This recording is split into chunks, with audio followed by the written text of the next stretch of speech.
British Columbia Institute of Technology acknowledges that our campuses are located on the unceded traditional territories of the Coast Salish nations of Musqueam, Squamish, and Tsleil-Waututh.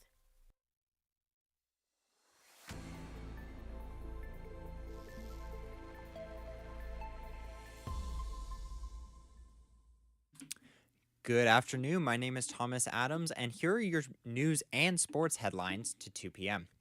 About 16,000 unionized Alberta hospital workers, including licensed practical nurses and healthcare aides, have voted overwhelmingly to strike if necessary to back contract demands. The Alberta Union of Provincial Employees says about 11,000 workers voted and 98% approved job action. If the unofficial vote result stands, members could begin job action as soon as November 20th. The workers and the provincial government have been negotiating for months with no resolution.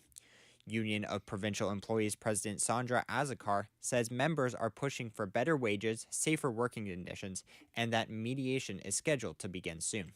Finance Minister Nate Horner says the province has offered a 12% wage increase over 4 years, but also estimates the union's counterproposal would cost Albertans more than $2 billion. Prime Minister Mark Carney is defending his federal budget from critics who question the scale of investment. The budget tabled in the House of Commons yesterday includes nearly $90 billion in net new spending over 5 years. Carney says now is not the time to be cautious because fortune favors the bold. Instead, it's time to get big things done for Canadians. He claims measures in the budget could help the country meet lofty goals for attracting $1 trillion in total investment over the next 5 years, more than offsetting disruptions from U.S. tariffs. Meanwhile, the Liberals say their budget appeals to Conservative voters, even as the official opposition blasts the proposed surge in deficit spending. Conservative leader Pierre Poilievre says nearly $80 billion in budget 2025 will drive up costs for Canadians.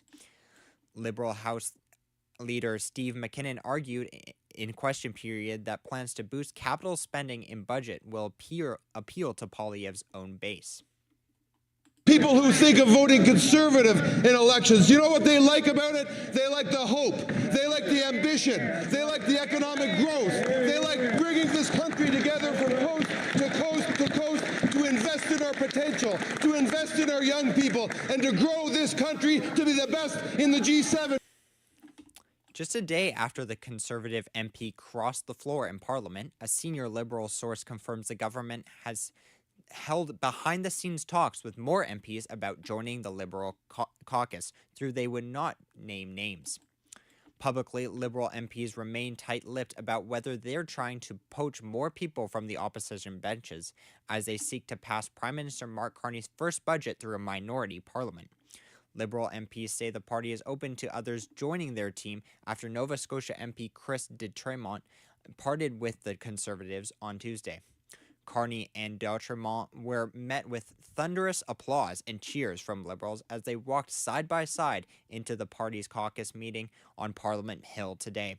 Dautremont also joined Carney at the event earlier in the day in Ottawa, where he told reporters he didn't believe his values as a red Tory were being reflected in the current Conservative caucus. Carney would not bite when asked whether he is approaching other opposition MPs to try and obtain a handful of extra seats in what his party needs to govern with a majority.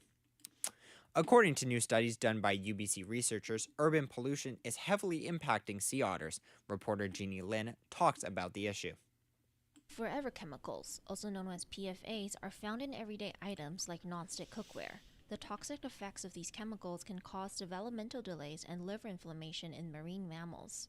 Dr. Peter Ross is an ocean pollution expert at Raincoast Conservation Foundation. He believes government action is required to prevent companies from making more products containing PFAs.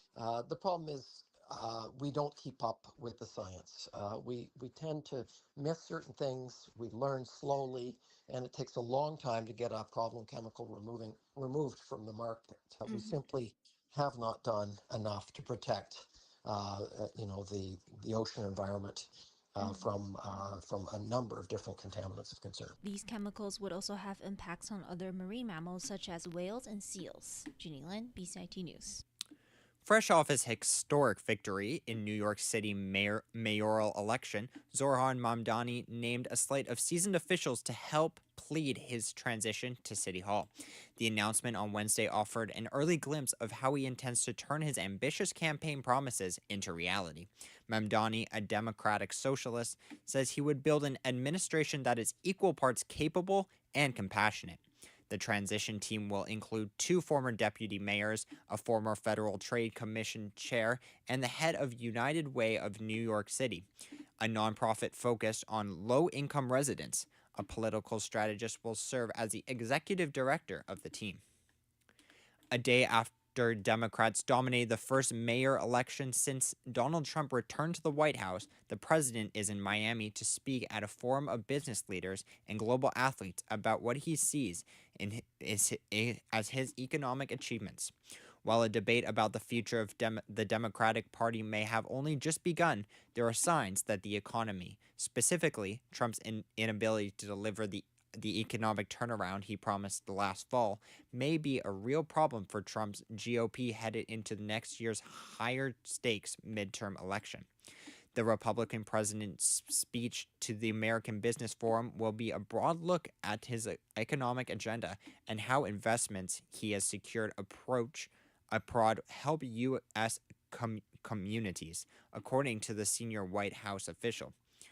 Democratic candidates who won Tuesday in New Jersey and Virginia governor's races and the New York City mayor's contest focused their campaigns on the public's cost of living concerns.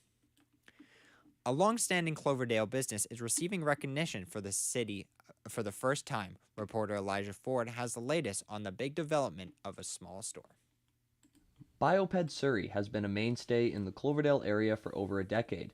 The business specializes in foot care and lower limb services, including custom insoles and specialized pain relief. This year, for the first time ever, Bioped Surrey has been nominated for Clovey Awards, which is an annual award ceremony hosted by the Cloverdale Chamber of Commerce. The small team has been nominated in 3 different categories. The team is led by Ish Sahembi, who has been personally nominated for 2 of Bioped's potential award wins. Sahembi has been nominated for Entrepreneur of the Year and Young Entrepreneur of the Year. The business has also been nominated for the Small Business Excellence Award. The winners will be announced at the Clovey's Award ceremony tonight at 6 p.m. hosted at Northview Golf Club. Elijah Ford, BCIT News. People are already gearing up for another baseball season as the Toronto Blue Jays have announced they will be playing an exhibition game against Team Canada next year ahead of the 2026 season and the World Baseball Classic. The game will be played March 3rd, 2 days before the World Baseball Classic will begin. In this game, Canadian first baseman Freddie Freeman is expected to be facing the Jays once again after beating them for the 2025 World Series title. The tournament will feature baseball's biggest stars representing their home country and facing off against other nationalities in the tournament, which takes place during MLB's spring training. A big question mark for the tournament will be Blue Jays first baseman Vladimir Guerrero Jr. and where his loyalties will lie. Born in Canada, Guerrero could opt to play for either Team Canada or Team Dominican Republic. His decision from previous at WBC is unknown as the star was sitting out the previous tournament in 2022, recovering from injury. That year saw Japan taking the baseball crown from the United States. Canada usually receives a mixed bag of players between the major and minor leagues to fill out their roster. There is no doubt Guerrero could be a huge boost to the Canadian lineup. In soccer, the Vancouver Rise FC take down their opponent Ottawa Rapid FC at a score of 2-1 yesterday for their first ever playoff win at Swangard Stadium. In a close game, the Vancouver Rise star was Latifa Abdu, who scored both Vancouver goals. Head coach Anya Heiner is confident in her team's ability to still knows there's areas to improve on. Sure, like getting the ball through their lines there in the middle is way bigger chances, of course. We want to make sure that we can vary it because we have, in our formation, we do have the wide spaces as an obvious spot for overloads. Making sure we go out wide, then we can come in centrally afterwards to hurt them. So that variation is important, so we're not just playing like that all the time, but we can go through in the middle to create bigger chances as well, yeah. Now the Rise will be headed to Montreal to play their final game against the Rapid. Vancouver 1 win away from being part of the first ever Northern Super League Championship. More in soccer, Canadian goalkeeper Dane St. Clair has been named the MLS Best 10, along with Vancouver Whitecaps player Tristan Blackman and Sebastian Behalter. The honor is just latest from Minnesota United St. Clair, and Blackman St. Clair was named Goalkeeper of the Year, while Blackman was chosen when the league's top defender.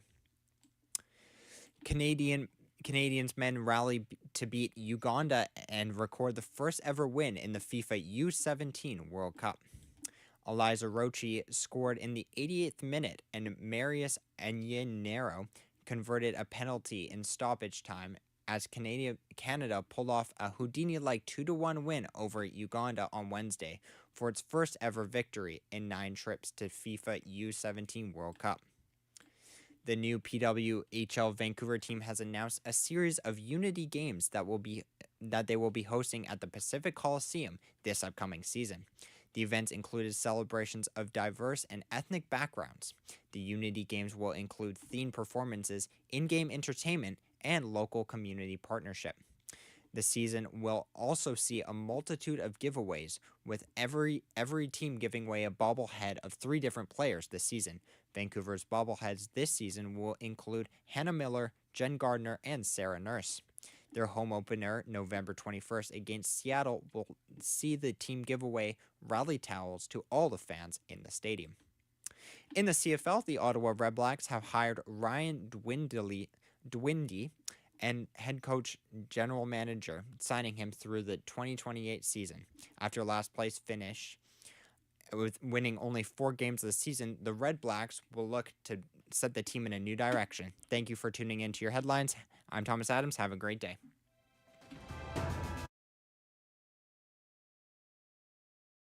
I would recommend this program for anyone that isn't sure what kind of job they want in media, because you learn everything from like public relations to communications to video editing, like radio, TV. So you do get a lot of experience in all the different fields in media.